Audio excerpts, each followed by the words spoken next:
have to say, ladies and gentlemen, that that David for me is the superlative man. He really is the creme de la creme. I think without doubt that he's the greatest explorer in the world today. And that's marvellous having David. Really is the greatest explorer. He's sensational. I mean, going to the North Pole, going to the South Pole, going to the magnetic North Pole, the magnetic South Pole, summiting the southern side of Everest.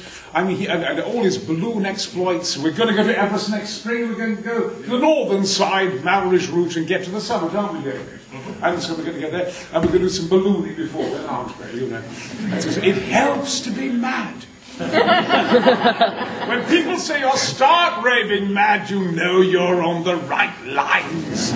It's very, very important to be completely bonkers. I have to say, ladies and gentlemen, that I've been catching up on what all this is about, because David is not that erudite. I mean, it's all those expeditions into altitude has left him as thick as two short planks. But he's got a lovely smile. So I've been catching up, and I'd like to say first of all that my teacher at school always said that art, what is art? Art is everything. A long, long time ago, before a lot of you were born, there was a promenade concert. Sir Charles Groves was giving this concert. And an incoming government, it was a Labour government, was coming into power in the 60s, and he said to the entire audience on the last night of the proms, I've only one thing to say to the incoming government: neglect the arts at your peril. Because we are, in this country, from John O'Groats to Land's End, it's an amazing country.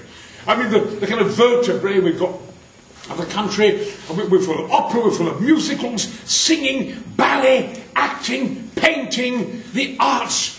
People come here, we're in the nicest possible way, we're a floating museum. Which is our great strength, because art is so powerful. People come from America, come everywhere because of our art. And art is in every village, every bookshop, everywhere.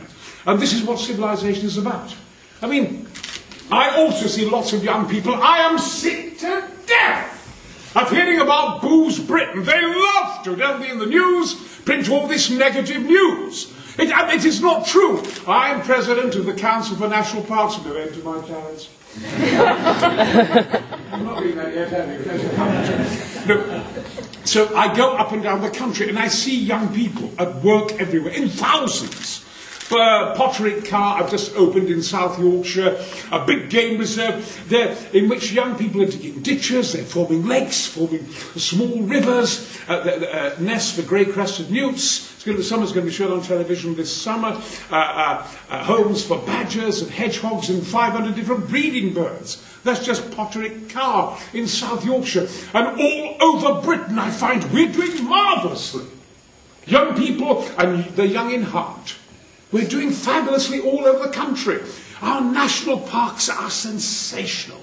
We are winning. We are not going to die. We are going to survive. And I feel that very, very passionately. We mustn't be a prophet of doom. Somebody said to me, by the way, you know, we were talking about the Queen just now, weren't we? I have to say, people, wherever I go, people these days say to me, will I say the words, Gordon's alive? Because in all the films, everyone would I please say Gordon's alive? That's Voltaire in Flash Gordon.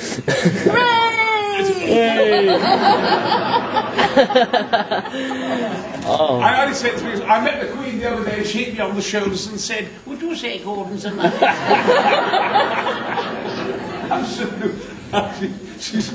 I call her Knuckles because she's always hitting me in the knuckles. You're far too well to be going up Mount Everest. I'm going to order a royal edict and order you not to go up, but you wouldn't obey me, would you? I said, no, you're just stubborn, like my mummy was. Don't talk to me about being stubborn. Every time I see you, you're riding without a helmet. Like the Queen, show some respect. But I feel that art is everything, and adventure is so important. And caring. I mean, here it's in villages like this, it's in a place like this. You know, when you see young people doing all this immense effort. It's so easy for me it's so easy for us to come along, and when you've done all this work, and the artists putting all their art together to help people in another country. Because, I mean, there's still dreadful things going on. And the caring and civilization is here. What you're doing now, this exhibition of art, and what you're all doing, all the young people attending here and helping here, you're putting a smile on God's face. And you're caring. And we are going to win out. I have to say, ladies and gentlemen, this does sound like the Brian Blessed Admiration Society. I'm 50% of my life now is expeditions and 50% acting. And so I'm doing both. I've just come back, this red scarf, I climbed out just recently. I'm 70 years of age, and I just climbed the highest mountain in Mongolia, Mount Khutin. And I soloed it.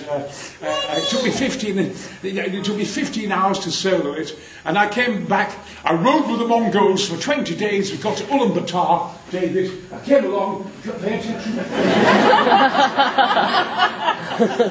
When they're thick, that's what happens to their brain. Anyway, I got to Ulaanbaatar, and all the rishis there and all the monks said, "You must come